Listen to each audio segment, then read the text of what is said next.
जय माता। बसवा के खींची खाची मम्मी बान्हनी दौरिया हो लाल। बसवा के खींची खाची मम्मी बान्हनी दौरिया हो लाल। नई नई दौरी में फूलावा सजामई हो लाल। नई नई दौरी में मम्मी सेउआ सजामई हो लाल। नई नई दौरी में मम्मी सेउआ सजामई हो लाल। बसवा की खींची खाची चाची बान्हनी दौरिया हो लाल। बसवा की खींची खाची चाची बान्हनी दौरिया हो लाल।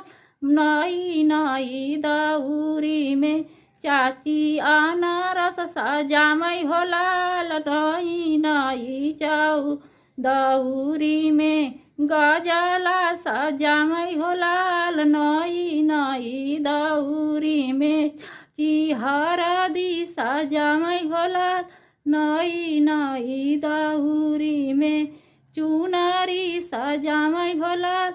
नई नई दौरी में चाची चुनरी सजामई हो लाल। हरी हरी बसवा का बान्हनी खींची के दौरिया हो लाल। बसा हरी हरी खींची खाची बान्हनी भाभी दौरिया हो लाल। बसवा को खींची खाची भाभी बान्हनी दौरिया हो लाल। नई नई दौरी में साड़िया सजामई हो लाल। नई नई दौरी में बिंदी सजामई हो लाल।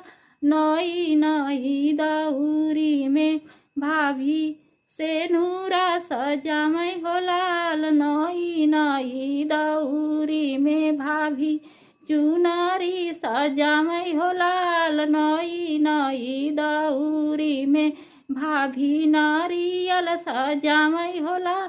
बसवा क खींच खाच के भाभी भानैनी दौरिया हो लाल। बसवा क खींच खाची। जय माता।